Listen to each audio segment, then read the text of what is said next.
Olá, está começando mais um Ponto de Vista, programa sempre ao vivo aqui pela Santa Cecília TV, neste horário da 1h30 da tarde. Como você sabe, já se tornou de longa data a tradição da discussão política e do debate sempre aprofundado dos temas e dos assuntos que fazem parte do dia a dia nosso aqui da cidade, da região metropolitana e do país também, né? Sempre o debate na área da educação, saúde, economia, né? Ou finanças para os nossos municípios, né? Saúde, transporte público, segurança, enfim, os temas que a gente convive no nosso dia a dia. E um espaço sempre importante para a gente dedicar também, claro, ao noticiário de interesse nacional, já que a crise continua, as dificuldades continuam, as boas notícias não vêm, né? Não há uma luz no final do túnel aí para que a economia possa reagir e isso é dificultoso para todos nós e, claro, para as políticas públicas que precisam ser implantadas. Aliás, as políticas públicas não estão sendo implantadas nem reimplantadas, né? Estão sendo cortadas, né? Pelo governo federal, especialmente na área da educação. Recentemente está gerando uma polêmica danada e eu não sei se vamos ter aí uma greve geral, uma paralisação geral, um movimento grande aí em torno das universidades federais e, claro, daqueles que apoiarem aí esse movimento contra as decisões do governo do presidente Bolsonaro e, mais especificamente, do novo ministro da Educação. Bom, lembrando que a reprise do Ponto de Vista é diária, excepcionalmente durante os Jogos da Unisanta, a reprise vai para o ar às 7h30 da noite. Você que está acostumado com o horário das 20 horas, durante essas 3 semanas dos Jogos da Unisanta, sempre televisionados aqui, transmitidos pela Santa Cecília TV, a nossa reprise passa para as 7h30 da noite. Começando aqui sempre pelo lado esquerdo, o Aldo Neto está com a gente aqui, companheiro jornalista, e mais uma vez vai colaborar com a gente aqui no Ponto de Vista. Tudo bem, Aldo? Tudo bom, Edgar? Boa tarde para você, para o Maurício, para o Marco, para os nossos amigos de produção, principalmente para o nosso público telespectador que nos honra aí com a audiência. É difícil, né? As coisas nesse país, cada hora muda o rumo, a direção, vai para a direita, vai para a esquerda, vai para frente. Para frente não vai. Depende dos olhos de quem enxerga, né? A frente está difícil, viu? Realmente está difícil achar que nós vamos chegar no final dessa corrida. E é isso que tem mais me preocupado. Eu nunca vi o dedo ruim para escolher gente, né? Porque quando a gente troca, quando tu troca de mulher, tu troca de emprego, você sempre tem a expectativa ou a convicção que você está fazendo o melhor, né? Esse ministro novo da educação, meu Deus do céu, ele é pior que o antigo. Consegue? Eu acho que não consegui, não sei se ele consegue. Consegue. Ele tenta bastante. O antigo pelo menos não abria a boca para falar besteira. Sabe? Esse vai na linha. E o pior é aplaudido pelo patrão que deveria defender o povo brasileiro. Ele só está defendendo o seu lado, infelizmente, né? Muito certo, muito bem. Bom, essa frase de ir para frente, para a esquerda, para a direita, eu vi uma frase recentemente, até compartilhei com muita gente. Entre direita e esquerda, não dá para a gente ir para frente. É uma frase que eu vi recentemente, né? Achei bastante interessante. Mas para ir para frente, precisa ter capacidade, né? Precisa ter inteligência, né? Precisa ter capacidade de articulação, né? Das forças produtivas, das forças políticas, enfim, para avançar, superar as dificuldades, né, e ir para um rumo, para cumprir a pauta que interessa, né, ao eleitor e ao povo brasileiro, né. Quem está conosco hoje também é o secretário de Finanças de Santos, o secretário Maurício Franco, que nos dá também o prazer e a satisfação de tê-lo a bordo para falar, evidentemente, sobre questões importantes, né, da área financeira aqui da Prefeitura, do município, fazer uma análise ampla das coisas que não vem acontecendo no país. E vamos saber se o Maurício Franco tem aí essa luz no fim do túnel que nós não estamos enxergando no momento. Prazer recebê-lo, secretário. Tudo bem? Tudo bem, doutorão. Um prazer estar aqui mais uma vez. Um abraço ao Aldo Neto, Marco Santana também. Um abraço especial aos telespectadores da TV Santa Cecília. E estamos aí para o debate, né, trazendo uma notícia fresquinha da Prefeitura em relação ao refis que a gente acabou de lançar. E, enfim, estamos à disposição aí. Como eu disse, é um prazer estar aqui mais uma vez. Obrigado ao Maurício Franco está conosco. Não na ponta, o Marco Santana, atento às redes sociais, às transmissões nossas aqui do Ponto de Vista e a sua participação, que é sempre muito importante com a gente aqui. Tudo certo aí, Santana? Tudo bem, boa tarde a todos. Edgar Butrão, observando atentamente a reação da população as ações do Jair Bolsonaro. Vamos lembrar que ele foi eleito por conta de uma circunstância, na verdade, foi um voto anti-PT, não um voto de determinação em favor de Jair Bolsonaro.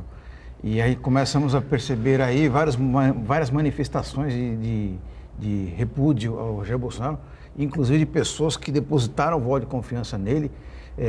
Ontem foram estudantes no Rio de Janeiro, e temos programado para a semana que vem uma grande manifestação. Quer dizer, aos poucos aí as coisas vão ficando um pouquinho complicadas para Jair Bolsonaro.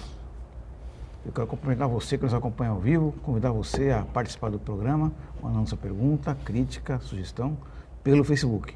Ponto de Vista com Edgar Boturão, ou então por e-mail, contato@pontodevista.tv.br.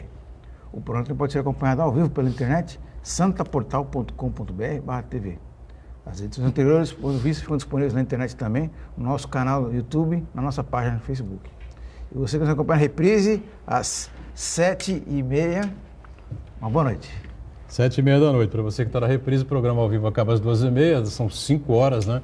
Até o início da reprise, excepcionalmente às 7h30 da noite, enquanto estiverem no ar as transmissões dos Jogos da Unisanta.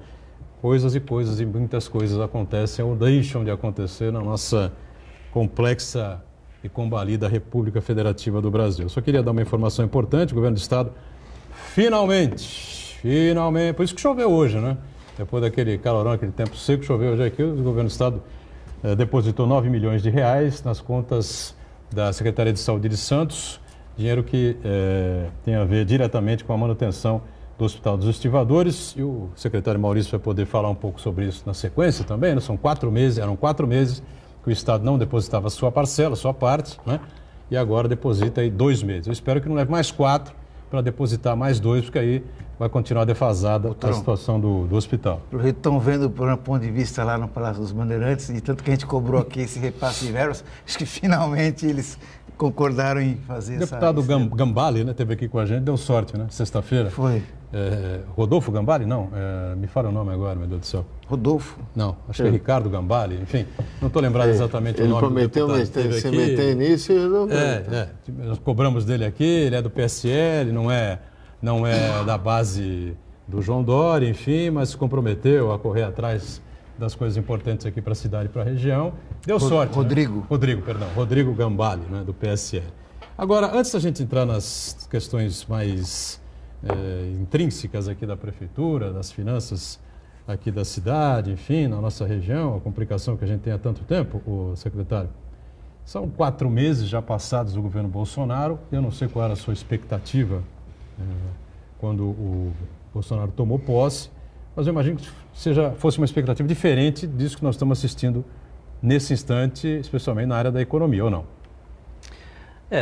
O que a gente tem sentido atualmente é que, primeiro é importante colocar o seguinte, né? A economia, ela anda sempre associada com a política, né? Então, a gente não pode pensar na economia como algo estanque, né?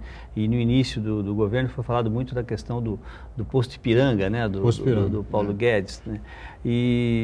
Mas o que eu percebo, assim, alguns problemas que estão acontecendo, né? E em relação a ações que não estão acontecendo, muito do ponto de vista político tem atrapalhado a questão da economia efetivamente engatar um novo crescimento.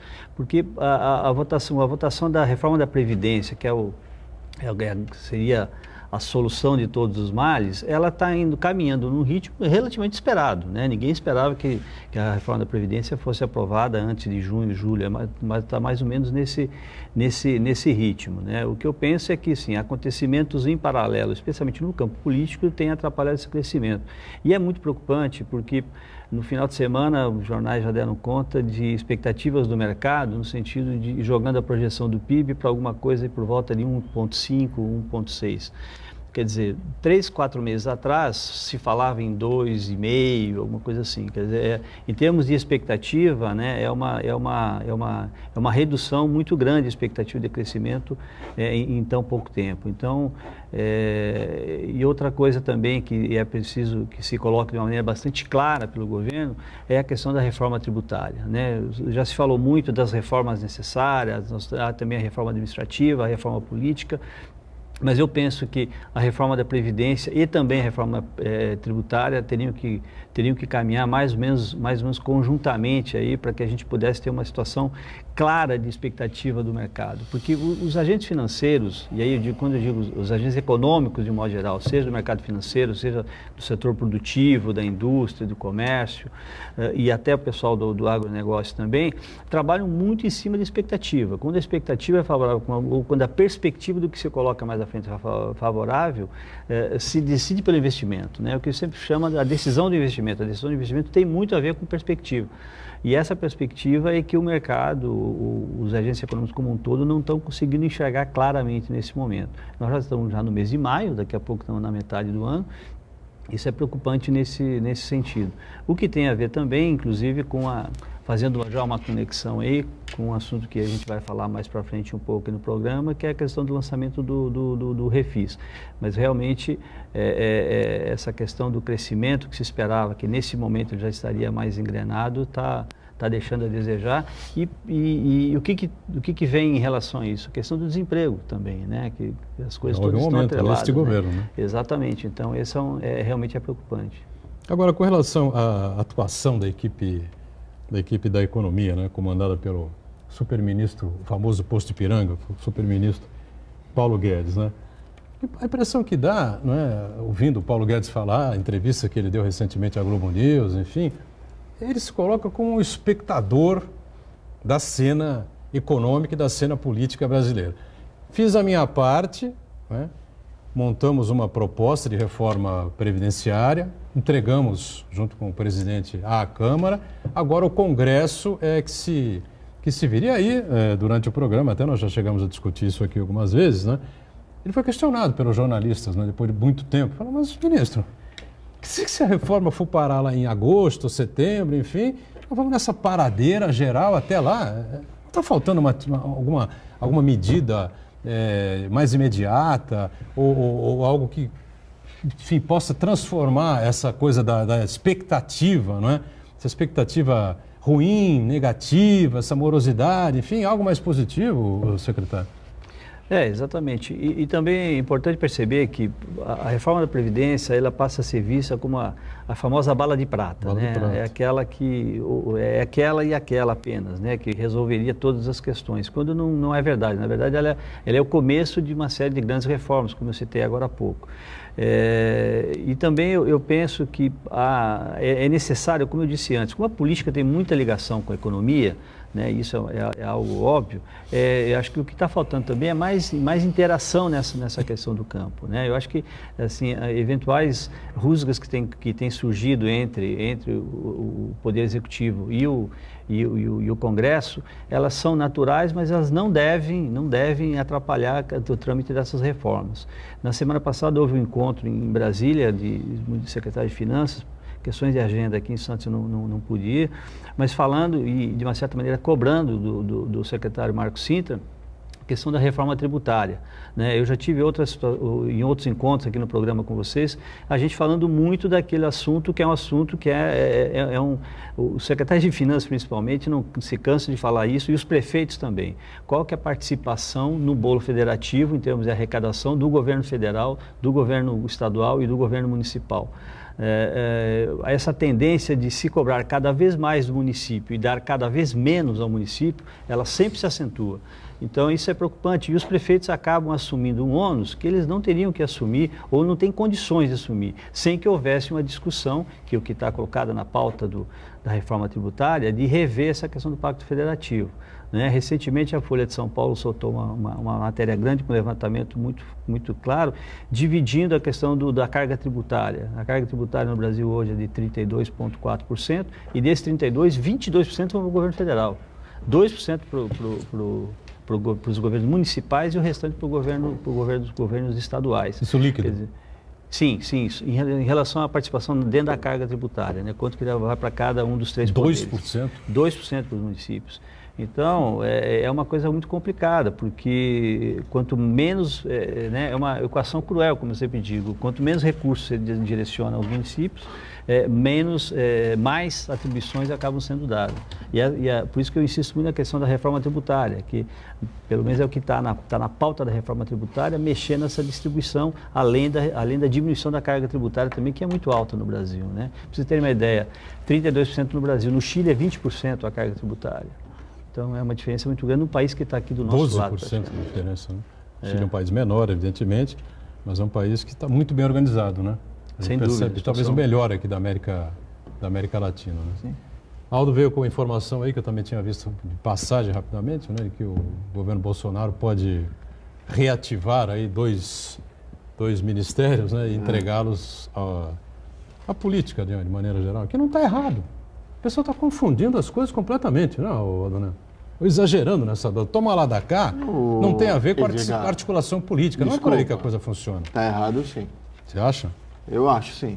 Ele foi eleito com um plano de governo, com uma maneira de gestão. Ele foi claro. Acabou o toma lá da cá, acabou o ministro político. Como é que ele volta atrás agora? Bom, se bem que a gente não sabe ainda quem serão os ministros. Né? E quem votou nele? Ou ele anda para frente com as suas convicções pelas quais ele foi eleito, ou renuncia e desiste. Porque não dá. Cada hora a gente é surpreendido com esse tipo de notícia. Eu estou ouvindo a fala do Maurício, anterior à minha, eu tenho que concordar com ele, sabe? É um absurdo. A gente perde um tempo no país discutindo o olavismo, sei lá o nome desse cara que fica aí. Trotsky da direita. É fácil falar do Brasil morando nos Estados Unidos. É que nem ser comunista aqui em Santos morando no Canal 3. Vai ser comunista no Morro. No Morro ninguém quer ser comunista. No Canal 3 está cheio. Esse Olavo é outro brasileiro assim. Porque é um absurdo o que a gente vem fazendo com o nosso país, com os municípios. E não é de hoje, é há décadas. Nos anos 80 foi a municipalização da saúde. Um monte de município, inclusive o Santos, se embarcou. Nos anos 90 foi a municipalização da educação. Um monte de colégio estadual, federal, foram passados nos municípios, inclusive aqui em Santos. E nos anos 2000, que já passaram, que nós estamos na década de 2010 para frente, foi a municipalização da segurança. Não! Todos os municípios têm Secretaria de Segurança Pública. Todo prefeito é cobrado de segurança pública. A maioria das cidades da região tem a tal da atividade delegada, que é para pagar o bico do policial que deveria estar descansando pelas regras normais de trabalho de quem trabalha com segurança, e tem que fazer bico porque não sobrevive com a miséria que ganha. Aí para o governo arrumar uma desculpa para aumentar o efetivo, paga o bico também no policial. E quem paga? É a prefeitura, não é o governo do estado. É sempre o prefeito que tem que tirar do bolso. E não é o Paulo Alexandre, o Francisco, o João Paulo Papa, são todos. E a gente sempre... E por que isso acontece? Porque o povo cobra quem está perto. É muito mais fácil você chegar para o prefeito e cobrar, pô, tem bandido na minha rua, do que você cobrar para o deputado, porque o deputado vem aqui de 4 anos e volta. E aí é que eu digo sempre que o povo é burro. Inclusive você que está nos assistindo, que o Edgar fica...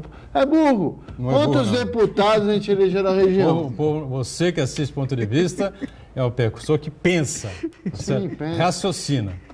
Precisou ouvir um deputado do PSL, que talvez a primeira vez que passou por Santos, vir aqui, um deputado estadual, para liberarem o dinheiro do hospital de Isso não é verdadeiro, pô.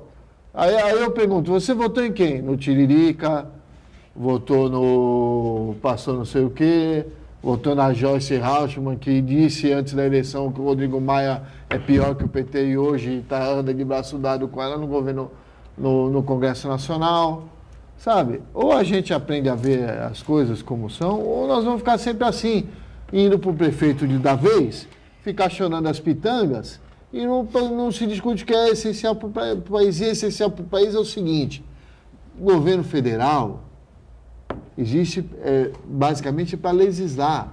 Tem que acabar isso de ter que ficar obrigando o prefeito, secretário municipal, todo mundo indo para Brasília, gastando dinheiro público de avião, de transporte, para pedir, pelo amor de Deus, libera o meu dinheiro aí. Tem que acabar. O Palácio dos Bandeirantes também tem que acabar. Tem que acabar. Tudo bem, é os municípios, porque está perto das pessoas, é que eu acho que é o mais lógico. Então deem dinheiro às prefeituras. Deixe os prefeitos atuarem. Ora não, querem manter aqueles prédios bonitos em Brasília, que aliás é uma construção belíssima, vi um documentário esse final de semana sobre isso, e querem encher de assessor, encher de politicagem. O nosso presidente foi eleito para acabar com isso. Ele, pelo menos, foi o que eu vi na campanha. Agora ele já está querendo mudar? Ele podia acabar com isso no momento em que o Brasil tivesse uma situação econômico-financeira. Então que se discuta isso. Melhor, tá certo? O tal do Pacto Federativo. A prioridade hoje é outra. Se discuta isso, é a prioridade do país. Dê esse dinheiro para os prefeitos e se cobre os prefeitos que se tragam as soluções para a vida das pessoas. Edgar, me permite, essa questão aí de fazer indicação política para um cargo de ministério, se é bom ou não, apenas isso como critério aí, é formular o problema de uma maneira errada. E aí, se você formula o problema de uma maneira errada, você nunca vai chegar na solução correta. Porque, veja só, no Ministério da Educação, primeiro o Jair Bolsonaro indicou um aloprado, que era o tal do Vélez, o colombiano. E agora tirou aquele que está dando muito problema e colocou um outro, está dando mais problema ainda, porque é um idiota com método, né? Então ele faz um estrago danado. É um idiota diplomático. Então, e veja só, não significa que o sujeito ser técnico, ele vai fazer um bom desempenho, né? Claro ou ser um político vai ter um bom desempenho, né? Um exemplo, veja só, que é um bom exemplo do governo Jair Bolsonaro, é o ministro da Infraestrutura, que é um militar, é um general reformado, que passou por faculdades de formação militar, e ele tem dado boas soluções para os problemas do Brasil aí, né? Vamos ver se ele vai conseguir levar adiante todos os seus planos. Porque ele conseguiu fazer diagnósticos corretos dos problemas e está propondo soluções viáveis para o país. Você tem né? razão. A discussão nunca tinha que ser essa, né? Inclusive, ele tem boas ideias aqui para propor de Santos aqui, né? Sim. Agora, mas você tem razão, Pepe. A discussão não tem que ser política e técnica. Quem faz a discussão ser política e técnica é o povo. É o povo. Porque ele enxerga. Vou falar um negócio aqui que vão querer. Eu odeio o José Serra, acho um péssimo político. Mas eu tenho que reconhecer que nos últimos anos foi o melhor ministro da Saúde que teve. Então como é que ele é um péssimo político? É um péssimo político. Eu não gosto da forma dele de agir. Eu não gosto. Olha, ele foi um bom gestor de saúde. Eu tenho que reconhecer isso. Então, não é porque eu não gosto do cara, porque eu não vou reconhecer isso. Você não gosta da careca dele? Não gosto da forma que ele age. Agora, ele foi um bom gestor da saúde. E ele é médico? Ele é economista. Então, mas ainda assim, viu, Aldo, você escolher um político por um cargo de ministério, você pode ter bons resultados. Por exemplo, no governo petista, o Aldo Rebelo foi ministro da Defesa, né? E os militares aprovaram a gestão dele, porque deu um ex-comunista. Um ex-comunista, por incrível que pareça, né? Que agora o Olavo de Carvalho está condenando o Aldo Rebelo, mas os militares aprovaram a gestão dele.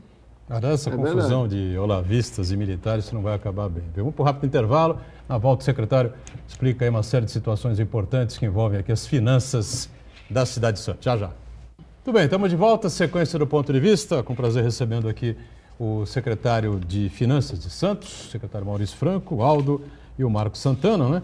E em relação a essa questão tributária, o secretário, só para a gente tentar entender um pouquinho melhor, o município tem uma arrecadação própria, né? O Santos, por exemplo, tem uma boa arrecadação própria, né? Tem. Mas um percentual aí não fica para o município, ou é participação do Estado, ou é participação da União, enfim. Como é que é essa coisa aí do bolo tributário? É o que nós estamos comentando agora há pouco, né? Do total que é arrecadado no país como um todo, e portanto nos 5.570 municípios, a maior parte vai para o governo federal, né? E como eu disse antes, no recente levantamento feito pela Folha de São Paulo, identificou que dos 32% da carga tributária, atualmente, cerca de 22% vão para o governo federal. E isso, alguma coisa volta, né? Mas não na mesma quantidade, não para equilibrar essa distribuição, que é uma das propostas aí da reforma tributária também.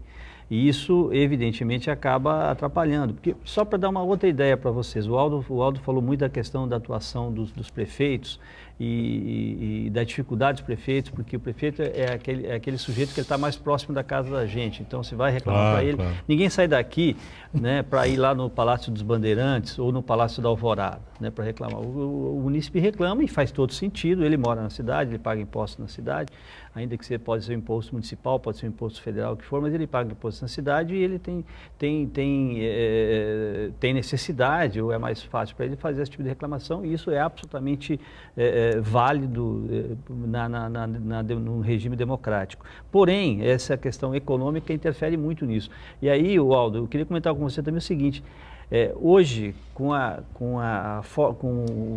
todo o espectro tributário que você tem no país, e aí você pode condenar a forma como é feito o ICMS, por exemplo, que é um imposto muito criticado, os chamados impostos indiretos, o IPI, o imposto de renda, enfim, toda essa situação. O que acontece? O setor produtivo, as empresas, elas são obrigadas hoje a ter uma estrutura de contadores, de advogados, né, e nada contra a categoria, evidentemente, são super importantes, mas há toda uma estrutura para bancar ou para estar em dia com o fisco naquilo que a gente chama de obrigações acessórias. Quer dizer, entendendo a obrigação principal como o tributo em si, como é que eu calculo, como é que eu arrecado, como é que eu controlo aquele... Então, há toda uma... Quer dizer, esse dinheiro que é colocado em toda uma estrutura para esse tipo de controle nas empresas, ele deixa de ir para o setor produtivo, diretamente da atividade fim daquela empresa. E isso tem um impacto na economia também. Então, tem uma série de desdobramentos do que nós estamos falando aqui em relação a um sistema tributário difícil, complicado, complexo e muitas vezes injusto, muitas vezes de sobreposição de tributos, e que atrapalha a economia. Então, nesse sentido, que há muita crítica, e eu participo da Associação dos Secretários de Finanças do Estado de São Paulo, foi criado aí recentemente, e se coloca muito essa discussão, né? E está havendo muitas gestões dos secretários de Finanças junto ao secretário Marco Sintra, né, que dentro do governo é a pessoa responsável por caminhar aí com os projetos de reforma tributária. Uma bronca do presidente aí semana passada, né? Eu acho que ele chegou a abrir aí a possibilidade da CPMF. Ele foi desautorizado, né, em relação à questão do CPMF, de aumento de contribuição, a questão de tributos em relação a igrejas também. Igrejas também. E tal, né? Mais uma polêmica, né, que aconteceu por aí, né? Agora, mas, enfim, às vezes a gente brinca aqui, eu levanto a questão seguinte: por que os municípios... A coisa devia ser diferente. O município tem a sua arrecadação própria. E daí, daria uma contribuição ao Estado e uma contribuição à União. Eu acho que o lógico, né, seria que a coisa funcionasse dessa forma, Edgar, dessa maneira. Você tocou num ponto. Mas aí, a coisa se inverte completamente. O que eu fico mais assustado é que o secretário nacional da Receita, como o Márcio falou, que é o economista Marco Sintra, que foi inclusive deputado federal, era o maior defensor do país do tal do imposto único. Marco Sintra. Isso é inviável, né? Por que é inviável? Inviável. Não sei. Ele dizia que não. Agora ele está num cargo que permite a ele executar o que ele praticava. Ou anda, ou faz que nem o chefe dele já ameaçou lá no Congresso Nacional, pega o boné e vai embora, pô. Você acredita no imposto único, Marcos? Nós temos aí várias propostas em relação à reforma tributária, mas atualmente aquela que parece mais provável de aprovação é do economista Bernardo Api. E, na verdade, é uma espécie de imposto único, sim. Ele prevê a junção de 4 impostos no primeiro momento, né, do ICMS, do ISS, do PIS/COFINS, do ICMS, ISS, no imposto chamado IBS, que é o Imposto sobre Bens e Serviços, né? Haveria o IBS e um outro imposto seletivo. É o que está colocado hoje. Quer dizer, não deixa de ser aquilo que, na época do Marco Sintra, que ele falava muito isso, ele falava muito do IVA, né, que é o Imposto de Valor Agregado, que seria entendido como imposto único. Caminha nesse sentido, né? Agora, como toda proposta, ela vai para o Congresso e preocupa um pouco a questão da chamada desidratação do que ocorre nessas propostas, né? E, de qualquer maneira, acaba sendo sempre algo conflitante, porque em última instância, quem comanda esse processo é o governo federal. Uma reforma como está sendo exigida, cobrada pela sociedade, não só pelos prefeitos, mas pela sociedade como um todo, é que haja uma distribuição mais justa. Isso significa que a União vai perder a arrecadação em favor dos municípios, o que é sempre difícil que alguém abra mão de arrecadação, especialmente numa situação de déficit como a gente está atualmente, né, como o país está atualmente. Então, fica sempre um conflito de forças em relação a, muitas vezes, uma intenção não acaba acontecendo na prática, na mudança do Pacto Federativo, porque quem vai ter que ceder mais é justamente quem tem o controle do processo. E também, Maurício, é importante frisar, que pouca gente sabe, é que 33% da carga tributária, metade disso, não dá para dividir com ninguém, porque é dinheiro que vai para o Fundo de Garantia, Previdência Social, PIS, Seguridade Social e o tal do Sistema S. Ou a gente mexe mesmo na Previdência, ou não dá para fazer também reforma tributária. Então, acho até que o governo está correto nisso de discutir primeiro a Previdência Social. Muito bem, secretário. Então, como eu disse na abertura, o governo do Estado finalmente, né, se lembrou aqui da cidade, se lembrou aqui do Hospital dos Estivadores, depositou esta manhã, início de tarde, 9 milhões de reais na conta da saúde aqui da cidade, confirmado pelo secretário Fábio Ferraz, né? Verba direcionada ao Hospital dos Estivadores. Esse dinheiro não era depositado, parte do Estado era depositada desde janeiro, fevereiro, março e abril, né? Portanto, a dívida é de 18 milhões, né? 9 com 9, né? 18 milhões, né? Então, metade foi paga hoje. Oremos para que mais uns dias aí o Estado resolva pagar a outra metade, fique tudo 0 a 0, né? Não sei se isso vai acontecer. Mas até então, as contas do hospital totalmente cobertas pela prefeitura, é isso? A questão dos estivadores é importante a gente relembrar algumas coisas, doutor, se você me permite, né? Primeiro que os estivadores, ele tem em média cerca de 40% a 50% dos atendimentos são feitos para pessoas de outras cidades. Então, é bastante razoável e é justo que haja uma participação do governo do Estado nisso, né? Na distribuição dessa despesa. O ano passado nós chegamos à parte do que a gente chama de fonte 1, ou fonte do Tesouro Municipal. A gente chegou aí, especialmente a partir do mês de maio, chegamos a mandar alguma coisa por volta de 2 milhões de reais de fonte 1 de recurso do Tesouro para o Hospital dos Estivadores. Agora nós ficamos muito felizes, o prefeito está muito contente com a solução dessa questão do convênio, com a assinatura do novo convênio, agora com o governo Dória, definindo os 4 milhões e meio mês, né? Hoje nós estamos falando de uma despesa aí entre 6,5 a 7 milhões por mês, que o hospital, no momento, na situação em que ele tem hoje, há um pouco mais de R$1 milhão de participação do Tesouro Municipal, e um pouco mais de 1 milhão, cerca de 1 milhão e 100 mais ou menos do governo federal. E aí é que eu também gosto de apontar, né? Então, tudo aquilo que a gente já falou sobre a concentração de arrecadação do governo federal, nós estamos falando de uma equação em que 1 milhão e pouco vai dar 1 milhão e 100 mais ou menos do governo municipal, 4 milhões e meio agora com o novo convênio é do governo estadual, e isso, apenas 1 milhão e 100 é justamente do ente que mais arrecada, né? Mas, de qualquer maneira, é uma vitória, né, essa sensibilidade do governo estadual no sentido da assinatura da remessa, né? A informação que eu tenho do pessoal da saúde é que isso vai ser regularizado até julho, a gente tem essa regularização, né? Agora, esses 9 milhões pagariam, digamos, um mês atrasado e o mês corrente, ou 2 meses. No mês que vem seria feito mais uma vez 9 milhões para que pegasse mais 2 meses, em julho e da mesma maneira, né? A partir de agosto, então, seriam aqueles 4 milhões e meio mês para que o hospital continue funcionando corretamente, né? De uma maneira bastante produtiva e dá atenção à região toda da Baixada Santista, que é o que a gente deseja. E tem a parte da União também, não? Que não entra de jeito nenhum, né? A União entra também no hospital? Sim, o governo federal entra com 1 milhão e 100. Todo mês? Nunca falhou? Todo mês. Não falha? Não tem falhado. Bom, não tem falhado, não. É uma informação isso que eu falei, 1 milhão e 100 mas do governo federal, 1 milhão e 100 do governo municipal e agora os 4,5 do governo estadual, né? E, como eu disse, o governo estadual reconhecendo a atuação, porque é importante perceber isso, como é que é a atuação. Santos é um polo regional e o prefeito mesmo cita isso, ninguém quer se furtar as responsabilidades de ser um polo regional. Porém, os custos também vêm associados a isso, não é? Isso é normal que ocorra.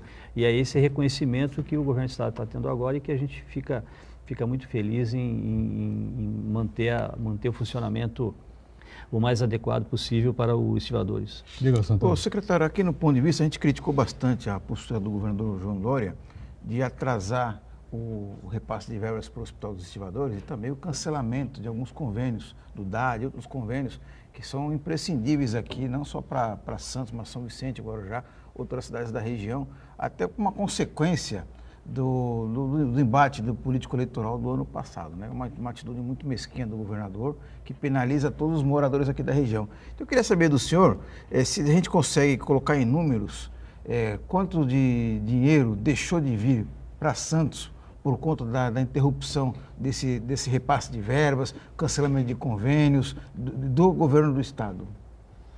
Olha, eu teria que levantar esse número, né? Até porque, Marcos, a gente está falando de várias secretarias, né? Nós estamos falando de cultura, nós estamos falando de turismo, principalmente, que teve bastante, porque envolve o DAD, né? Mesmo também na área da saúde, como a gente acabou de citar, a questão dos estivadores, teria que ser feito esse levantamento, né? Para que a gente pudesse, eu não quero aqui me falar algum número para não ser até irresponsável em relação à questão desses números, né? Porque teria que fazer esse levantamento, né? De qualquer maneira, o que a gente, de um modo geral, quando a gente pega a participação da Baixada Santista em relação ao total que é repassado pelo governo do Estado, não é uma relação equilibrada, né? Uma relação correta entre o que a gente se arrecada aqui e o que a gente tem recebido, né? Agora, houve até aí uma questão no final do ano, um posicionamento do atual governo, no sentido de que, isso aí era um convênio que foi feito, foi um convênio que foi aumentado, né, entre várias cidades, sem que houvesse adequação, sem que houvesse previsão orçamentária para isso. Eu não tenho condições de colocar essa crítica, fazer o contraponto dessa crítica, porque nós temos que fazer um apontamento mais específico de levantamento de informações. Agora, de um modo geral, apesar dessa situação estar se equilibrando, né, porque não sei se vocês lembram, mas os estivadores, quando foi feito o anúncio pelo então governador Márcio França, a gente falava em alguma coisa por volta de 8,5 milhões mensais do hospital do governo do Estado. Fechou-se agora 4,5, o que é um valor importante, relevante, os 4,5 sem dúvida alguma, mas não é os 8,5 que tinha sido colocado lá naquele momento, né? Então é com essa realidade que a gente tem que trabalhar. Mas de um modo geral, fazendo alguns levantamentos que a gente já fez, é importante perceber que a Baixada Santista, e eu não estou falando só em Santos, não, estou falando inclusive em relação aos 9 municípios da região metropolitana, ela ainda prescinde de mais recursos e tem, se pensar na relação entre a quantidade de habitantes, ela ainda tem, digamos, uma carência de repasse no âmbito do governo estadual e também do governo federal, né, como a gente já falou aqui várias vezes. Queria saber o seguinte, como é que vai aí a cobrança ou o recebimento dos IPTUs, né? São várias empresas, né, que atuam na área portuária, né? Desde aquela decisão importante do STF, a coisa está caminhando bem, tem algumas empresas que não estão querendo pagar, não estão pagando, como é que está a situação desses valores aí, secretário? Colocando em perspectiva, nós tínhamos em 2017, quando houve a decisão do STF, em abril de 2017, dizendo que não haveria 2 anos, que não haveria mais nenhum nível de recurso, mesmo assim, essa ação era uma ação contra a Petrobras, ou da Petrobras contra a Prefeitura por não reconhecer o pagamento do tributo. A Petrobras, naquele momento, ainda entrou com 2 recursos, com recursos de embargos da declaração, que são recursos que, do ponto de vista jurídico, não alteram o mérito da decisão, mas acabam sempre, digamos assim, atrapalhando um pouco mais ou procrastinando um pouco mais o tempo da solução. Quando foi o ano passado, houve realmente batimento de martelo, não há mais nenhum recurso, não há mais nada, o STF falou assim, tem que fazer o pagamento. Naquele momento, nós tínhamos 32 arrendatárias identificadas que teriam que fazer o pagamento. E cada uma das arrendatárias tinha uma situação em termos de situação judicial, né, da execução fiscal, com a execução e a arrendatária se defendendo, algumas inclusive tinham ganho em segunda instância as arrendatárias, né? E essas decisões, elas foram todas derrubadas por conta do que se chama da repercussão geral. Na medida em que a mais alta corte do país, que é o STF, define algo, as cortes abaixo, né, segunda instância e primeira instância, têm que acatar. O ano passado, no refis do ano passado, a gente teve adesão das 32, teve adesão de 12 arrendatárias. Dessas 12, 6 pagaram à vista e 6 pagaram parcelado. Então nós temos ainda cerca de 20 arrendatárias em que a situação muda de uma para outra. Tem algumas que reconhecem, e algumas, nós estamos com a expectativa agora com o refis que a gente lançou ontem, que nós tenhamos a adesão dessas empresas. Algumas efetivamente não reconhecem e vão continuar de alguma maneira, que eu não sei exatamente como, porque não há mais recurso nenhum a ser analisado, mas vão continuar contestando essa cobrança. Mas eu diria que já avançou bastante, né? Até porque nós temos aí, no último levantamento que eu fiz, dessas 32, nós temos cerca de 16 que estão pagando aí todo mês, né? Então ela pode contestar o passado, mas a partir da decisão do STF ela vem pagando. Então também tem essa situação, né? Bom, de qualquer forma, para as finanças do município, foi um ganho, né? Foi um valor a mais que vem entrando e que até a decisão do STF era um valor que não se podia contar com ele, né? Sem dúvida, né? Foi uma ação, não sei se vocês lembram, mas foi uma ação que ela iniciou no ano 2000, ela foi ter uma decisão em 2017, uma ação de 17 anos, né? Essa ação da Petrobras. E mais, essa ação da Petrobras entre Prefeitura e Petrobras, Prefeitura de Santos e Petrobras, ela serviu como balizamento, porque é uma decisão do STF, para todas as situações parecidas no Brasil, de portos a aeroportos também, né? Então, teve muitas prefeituras que foram favorecidas, têm sido favorecidas por essa decisão. Inclusive, só antes do break rapidinho, a gente tem que dar mérito aqui. Parabéns ao ex-prefeito Beto Mansur, que comprou essa briga desde o começo. Um intervalo mais, voltamos já com a sequência do Ponto de Vista, em instantes, tá? Muito bem, a Prefeitura de Santos faz mais um refis, não é? Está lançando agora mais um refinanciamento para quem tem dívidas atrasadas, não é? A questão da dívida ativa, enfim, não é? O resultado, refis não é nenhuma novidade, mas, ao que tudo indica, vem trazendo bons resultados aos devedores e à Prefeitura, que precisa arrecadar esses valores, não é, secretário? O refis já está começando agora, já começou, enfim? Já começou, né? A Lei Complementar 1034, que foi promulgada, né, foi divulgada, publicada ontem, né, dia 6, e começou ontem e ele vai até dia 31 de julho, né? Então são quase 90 dias aí para que os contribuintes que estão com atraso com a Prefeitura de Santos, e o que eu quero dizer com atraso? São contribuintes que já tiveram seu nome inscritos na dívida ativa, né, seja pessoa física, seja pessoa jurídica, até 31 de dezembro de 2018, ou seja, são para dívidas vencidas. Esse contribuinte, ele tem a oportunidade agora de ou fazer o pagamento à vista ou fazer o pagamento parcelado em até 18 meses em condições especiais, né? E essas condições especiais são, no caso do pagamento à vista, um desconto de 100% na multa e 50% nos juros, né? Que o juro normalmente é a maior parte do valor do débito. E no caso do pagamento parcelado, até 18 meses, o pagamento parcelado ele tem que acabar até dezembro de 2020, né? Então são 18 meses ou dezembro de 2020, que ocorre primeiro. No caso do parcelamento, o contribuinte tem um desconto de 60% na multa e 40% nos juros, né? Então essas são as condições que a gente... 60% na multa e 40% nos juros. Isso. Para quem for fazer o parcelamento das suas dívidas com a Prefeitura. Se quiser pagar à vista, pagar à vista, só o principal? Não, porque essa dívida normalmente ela é composta de 4 itens, né? É o principal, né? A correção monetária, que é a atualização do valor, a parcela de juros e a multa pelo atraso. Secretário, se me permite, acho que é importante deixar claro isso daí, porque muitas vezes tem gente que acha que um refis penaliza aquela pessoa, aquele contribuinte que paga em dia.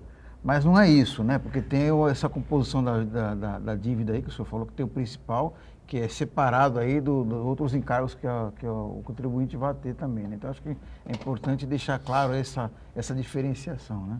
Perfeito, é exatamente isso, Marcos. Como eu estava comentando, né? Tem o principal e a correção, e isso a gente não mexe, não pode mexer. Os outros dois itens que compõem o que seria a dívida total do contribuinte é a parte de multa e juros, né? Então, multa, como eu disse, multa para o pagamento à vista, a gente tira a multa, porque é 100% de desconto. No caso de juros, diminui a metade, cobra metade dos juros desse período. E quando for parcelar, cobra 60%, dá um desconto de 60% na multa.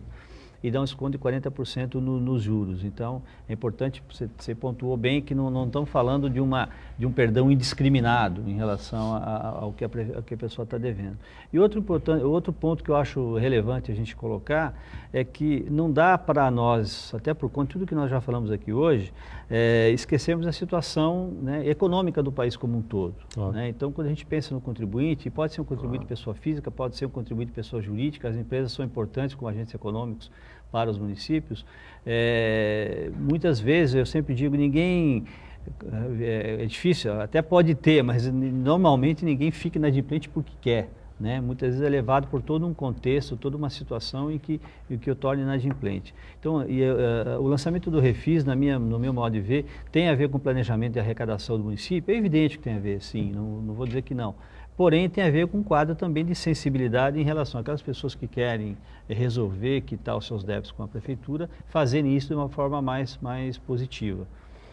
Ô, secretário, tem uma coisa interessante também, que é o seguinte, para o cidadão que já está enforcado com as contas, né, a última conta que ele vai pagar é o IPTU, porque se ele deixar de pagar a conta de energia elétrica, vai lá e corta. Se vai pagar a NET, também corta, né? Você não vai deixar de fazer o supermercado. Então, a última conta que ele adia é o IPTU, né? O condomínio também, né? O condomínio também. Exatamente, né? Nós tínhamos aqui eu só queria, para complementar a questão do Refis, Boturão, se você me permite, dizer o seguinte: como é que o munícipe faz para adesão ao Refis? Ele tem duas opções. Ele pode ir ao site da prefeitura, né, santos.sp.gov.br. Do lado direito tem várias opções, tem a opção dívida ativa, clica lá na dívida ativa, vai abrir um outro bannerzinho de anistia, adesão, anistia. Clica lá e aí vai continuar a operação. Então, no site da prefeitura, ele pode fazer esse parcelamento, gera o boleto para pagamento na rede bancária normalmente. Se ele optar por pagamento à vista, então, por exemplo, agora, se fizer a opção hoje, dia 7 de maio, ele optou por à vista, ele pode fazer o pagamento dessa parcela até o último dia útil de maio. Ele não precisa pagar hoje necessariamente, pode ir até o último dia útil de maio. E aquele que optou por parcelamento, ele tem que fazer o pagamento até o último dia de cada mês, dos meses em que ele escolheu o parcelamento. Então, se for 6 meses, no último dia útil de cada um desses 6 meses, ele faz o pagamento. A segunda opção que ele tem é para aqueles municípios que não querem fazer pelo site, ele pode fazer no Poupa Tempo. Né? Todo mundo conhece, mas não custa lembrar, o Poupa Tempo é na João Pessoa 246, ele fica aberto durante a semana das 8 às 17 horas, aos sábados das 8 às 13. Basta o contribuinte comparecer lá levando o número da inscrição municipal, o número do lançamento, algum número que identifique aquele débito que ele tem com a prefeitura, pode ser ISS, pode ser IPTU, o que for, para que seja feito, aí ele vai ser atendido, né, dentro da intenção que ele quer, ou do pagamento à vista ou do parcelamento. Eu queria aproveitar a presença do Maurício. E foi enviada agora para a Câmara Municipal a LDO, a Lei de Diretrizes Orçamentárias do município para o próximo exercício. E lendo a coluna dia a dia do Jornal do Tribunal, eu vi que os nossos queridos 21 vereadores ficaram felizes. Vai aumentar as suas... Aumentaram em 200 mil reais para cada um a verba das famosas emendas carimbadas, que é as emendas que o vereador indica uma ação executiva para ser feita pela prefeitura. Que engenharia que você fez aí para sobrar dinheiro diante de todo esse quadro aí para poder agradar aí os 21 irmãos amigos de Santos? Bom, antes de responder diretamente a sua pergunta, Aldo, é importante perceber o seguinte: a questão do planejamento orçamentário, pode ser óbvio que eu vou dizer, mas é importante que, claro, faz parte do meu dia a dia, do dia a dia de vocês, como jornalistas críticos, como são e como tem que ser mesmo, faz parte do nosso dia a dia, mas o planejamento orçamentário parte do princípio seguinte: o que eu estou prevendo como receita? É isso, né? Então, é 10. Eu não posso gastar mais do que 10, então quando faz a distribuição do orçamento tem que levar isso em consideração. E lembrando que, como você citou agora há pouco, que foi muito importante o que você citou, o que é despesa obrigatória? O que são itens que você, até por conta de atendimento à lei da responsabilidade fiscal, que a gente precisa colocar? Então, por exemplo, você tem que fazer um investimento de no mínimo 15% na saúde, no mínimo 25% na educação. A questão desse que a gente chama da amarração do orçamento. Então, considerando isso tudo, nós temos também a questão da participação das chamadas emendas parlamentares, né? E as emendas parlamentares, elas têm um intervalo de 0,7 até 1,2 da receita corrente líquida. Isso é um parâmetro legal, de 0,7 a 1,2. Até o ano passado, ou até este ano, na verdade, 2019, né, que está valendo para esse orçamento, eles estavam em 0,7. Então, foi aprovada uma lei no ano passado, aliás, no ano passado, que para o orçamento de 2020, esse valor passaria a 0,8.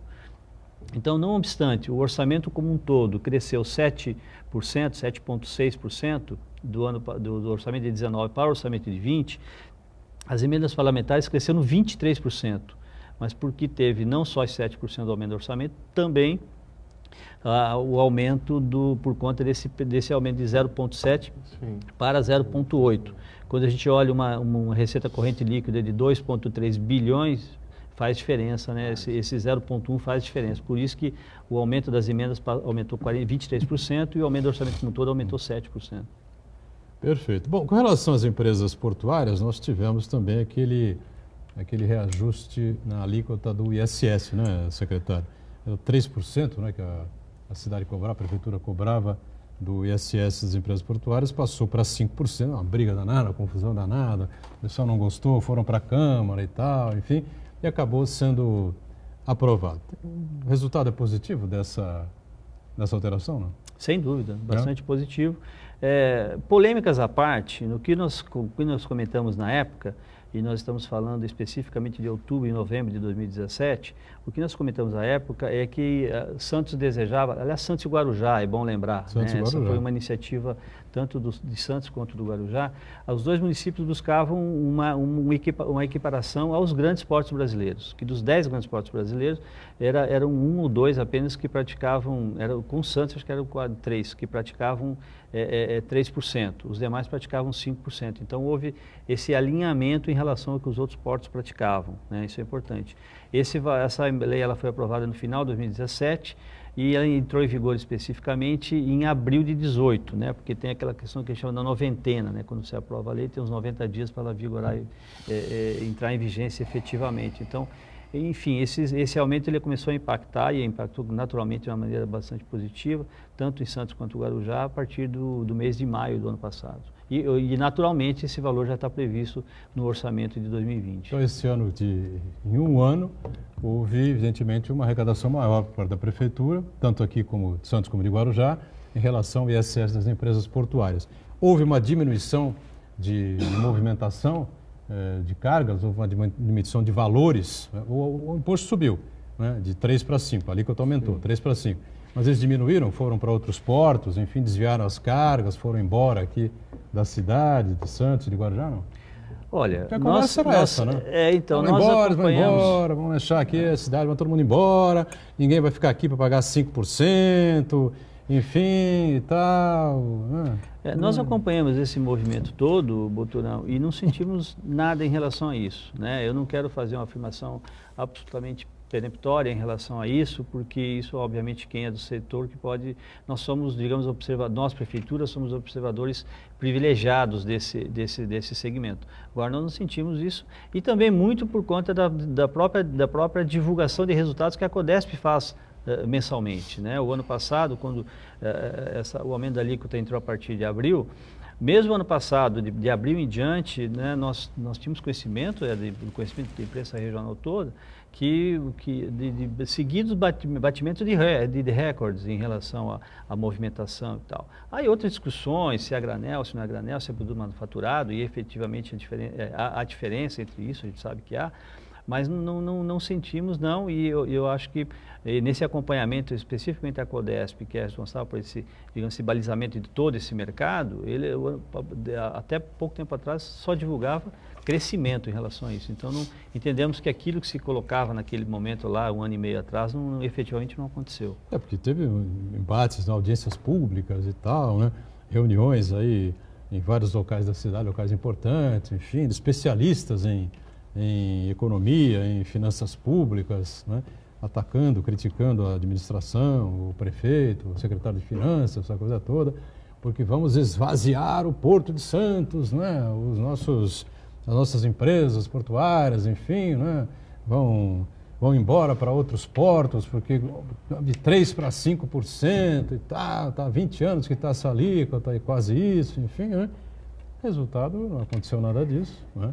Nem é possível acontecer uma coisa dessa, porque ninguém vai de sã consciência vai sair do Porto Santos, colado na capital paulista, rota, né, do centro-oeste, e vai que porto? Qual é o porto brasileiro que tem condições de fazer esse entra e sai de mercadoria aí, 25%, 27%, 28% do PIB brasileiro, como faz aqui o Porto de Santos? Então acabou a decisão sendo, claro que antipática para os arrendatários aí dos terminais portuários, mas foi um gás, né, que veio ajudar aí as contas da prefeitura, né? É importante também observar o seguinte, só para dar um exemplo, o Aldo perguntou do LDO 2020, do que a gente prevê para 2020, nós temos cerca aí de 190 milhões de reais, que dá alguma coisa por volta de 8% da receita corrente, especificamente para investimento, basicamente entrada da cidade, infraestrutura de entrada da cidade. Quer dizer, isso, que era o que o prefeito Paulo Alexandre já dizia na época, nos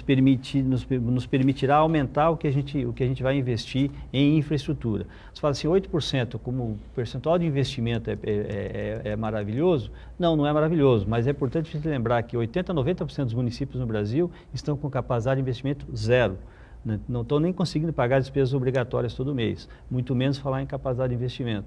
E o nosso orçamento, para ser bem pontual, prevê em termos de investimento mesmo, 7,8% do orçamento para o ano que vem. Secretário, prazer recebê-lo aqui, obrigado pelas explicações, tá certo? Sucesso à frente da Finanças da Prefeitura, obrigado ao Aldo Santana diariamente conosco. E a gente com você sempre ao vivo aqui pela Santa Cecília TV, às 1h30 da tarde, com a reprise do Ponto de Vista às 7h30 da noite, enquanto a TV Santa Cecília transmite os jogos da Unisanta, tá bom? Valeu, gente. Obrigado.